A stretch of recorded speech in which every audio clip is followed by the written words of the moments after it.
안녕하세요. 해피투게더입니다. 최근 시장의 변동성이 휩쓸고 간 이후에 코스닥 중심으로 반등세가 좀 나왔고 또 코스피도 또 같이 반등을 하고 있는 모습입니다. 오늘은 8월 13일 목요일 기준으로 촬영을 하고 있습니다. 좀 반등이 좀 나오긴 했지만 아직도 그래도 여전히 시장의 방향성이 좀 헷갈리는 상태이긴 합니다. 오늘도 저는 이 객관적인 데이터로 진단을 해보고 리포트를 함께 읽어보려고 합니다. 첫 번째는 금리와 업종별 흐름을 나타내는 리포트를 가져왔고, 또 하나는 현재 증시 상황을 체크하는 그런 리포트를 가져왔습니다. 우선 금리에 대한 내용을 좀 얘기해 보겠습니다. 미래의 현금 흐름의 듀레이션이 긴 기업의 주가 순서로 먼저 하락하고 또 먼저 반등한다 라고 했는데요. 여기서 또 듀레이션이란 말이 나오는데, 내가 투자한 자금을 회수하는 데 걸리는 이 평균 기간을 말합니다. 이거를 생각해보고 지금 밑에 다시 계속 읽어보면요. 6월, 7월 이 국내 시장의 변동성이 확대되기 전 코스닥이 먼저 흔들렸다. 단일 변수를 꼽자면 금리다 라고 했고, 이는 이 성장주의 전형적인 움직임이기도 하다. 이 미래 현금 흐름의 듀레이션이 긴 기업의 주가는 이 금리 상승에 취약한 특성을 보이기 마련이다 라고 했습니다. 아래 표를 보면서 설명을 해 드리겠습니다. 맨 위에 지금 금리가 이렇게 오르기 시작하고 있는데요. 금리가 오르기 시작하자 아까 말씀드린 것처럼 이 코스닥이 이 듀레이션이 긴 코스닥이 4월 27일 날 가장 고점을 찍고 하락을 먼저 했고, 또 듀레이션이 긴 자동차는 그래도 6월 1일까지 버텼고, 반도체는 6월 22일까지 그래도 가장 늦게 좀 버티다가 고점을 찍고 내려왔습니다. 금리 상승이라는 악재 앞에서 듀레이션 길이에 따라서 이 맷집의 차이가 나타난 것으로 볼 수 있습니다. 그럼 다시 위로 올라가서 그러면 코스닥이 갑자기 이렇게 반등을 하는 거에 대한 이유가 나옵니다. 직전까지는 시중 금리 방향에 초점이 모아지면서 주식시장이 움직였다.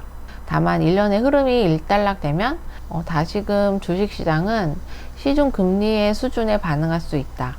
현재 시중 금리의 수준은 높다 라고 했습니다. 최근 금리가 더 오르지 않고 이 상승 방향이 주춤하니까 이 기울기가 가파르게 하락했던 코스닥이 반등을 했다는 말입니다. 하지만 이 오르는 방향이 잠시 멈췄을 뿐이지 금리의 절대적인 수준 자체는 아직도 꽤 높다는 거고, 이렇게 비싸고 환경이 팍팍한 상태가 계속 유지가 되면 결국 시장은 다시 이 체력이 튼튼한 그런 종목들이 올라갈 거라는 얘기입니다. 다시 읽어보면, 이에 대하여 불리한 것을 먼저 언급하면 코스닥, 자동차, 반도체 순서다.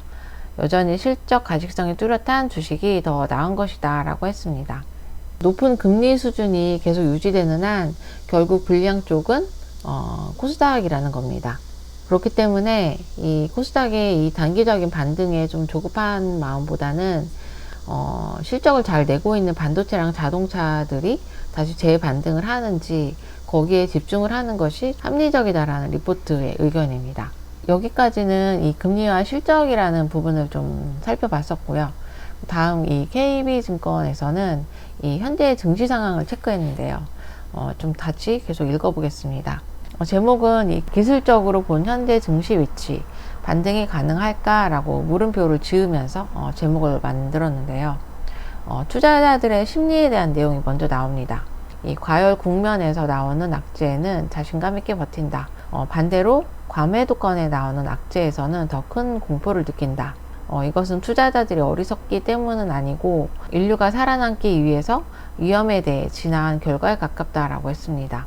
하지만 이 최근 급락 과정에서 50일 이격도는 예상보다 크게 무너졌다라고 했습니다. 오른쪽에 그래프가 하나 있는데요. 코스피 지수를 나타낸 것인데 50일선을 기준으로 봤을 때 그래도 계속 50일선을 잘 지키면서 반등을 했는데, 최근에는 50일선이 무너지고 좀 많이 떨어진 모습을 보고 있습니다. 참 이 사람의 심리가 좀 오묘해서 주가가 막 오를 때는 악재가 터져도 별로 신경을 쓰지 않고 무서워하지 않았지만, 지금처럼 차트가 좀 망가지고 지금 과매도권에 들어와 있을 때에는 아주 작은 이 악재에도 훨씬 더 큰 공포를 느끼기 마련입니다. 지금 상황은 공포의 이 심리적인 요인에서 비롯되어 있다고 해석해 볼 수 있습니다. 그렇다면 과거에 또 엄청난 상승장에서는 이렇게 차트가 망가진 적이 없었나를 좀 찾아보면 좋은데요. 여기 내용이 나와 있습니다. 1975년 이후 코스피가 지금처럼 빠르게 급등한 사례는 단 2차례뿐이다. 3조 호황 랠리 때가 있었고 90년도에 닷컴 버블을 언급했는데요. 두 번 모두 랠리가 이어지는 과정에서 대략 1년에 한 번꼴로 20일에서 100일 이평선 데드크로스가 나타났다고 했습니다. 중요한 것은 이것이 곧바로 랠리 종료를 의미하지 않는다는 점이다. 오히려 강한 상승장에서도 중장기 이평선의 데드크로스는 나타날 수 있었다. 이렇게 말했는데요. 지금 우리 시장이 데드크로스 상태가 맞고, 또 과거 때도, 이 과거의 엄청난 대세 상승장 때에도 1년에 한 번씩은 이 무서운 이런 조정 구간이 나타났다는 것입니다. 차트의 중요 이 지지선이 무너졌다고 해서 무조건 상승장이 끝났고 폭락의 시작이다 라고 섣불리 단정 지을 필요는 없다는 뜻으로 좀 우리는 해석해 볼 수 있습니다. 또 이어서 이 과거 닷컴 버블 때랑 비교를 하는데요. 이번 모습은 앞선 사례 가운데 닷컴 버블과 유사하다. 당시에도 이 팬더멘털 악화보다는 이 금리와 또 AI 캐펙스에 해당하는 이 투자 지속성에 대한 의심이 시장 조정을 키워왔다라고 했습니다. 기업들이 갑자기 돈을 못 벌어서 이 팬더멘털이 망가졌다기보다는 지금 이 AI 기업들이 이 투자를 계속 많이 하고 있는데 그 투자들이 계속 이어질까 하는 그런 의심이 커지면서 나타난 이 조정이라는 것입니다. 이 리포트를 분석을 해보면 현재 차트 붕괴는 이 장기적인 상승 랠리 중간에 나타나는 꽤 깊은 이 속도 조절의 성격일 가능성을 열어두고 있습니다. 제가 지금 이 DB증권이랑 이 KB증권의 리포트 두 개를 좀 읽어봤는데요. 두 개를 지금 종합해 보면 지금 시장이 완전히 끝난 것은 아니다라고 말을 하고 있고, 또 여러 가지 또 환경이 좀 복잡하기 때문에 뭐 당장 V자 반등은 일어나진 않을 거고, 그래도 자동차나 반도체 쪽에서 또 실적이 나는 곳에서 다시 또 랠리가 이어질 수도 있다라고 보는 그런 리포트인 것 같습니다. 누군가는 반등 시에 지금 매도를 벼르고 있는 사람도 있고, 또 누군가는 저점이 어딘가를 지금 보고 있는 그런 팽팽한 구간이기도 합니다. 우리는 지금 이 시점에서 뭔가 한 번에 뭔가 결론을 지으려고 하지 마시고, 또 조급함도 좀 내려놓으시고, 또 신중하게 관찰을 해 볼 때라고 생각합니다. 실적이 든든한 기업들이 어떻게 잘 버텨주는지 좀 긴 호흡으로 지켜보시길 권해드립니다. 그럼 이번 주말 영상은 이렇게 정리를 하고요. 또 다음 주에도 또 좋은 리포트 있으면 가져와서 또 같이 읽어보겠습니다. 감사합니다.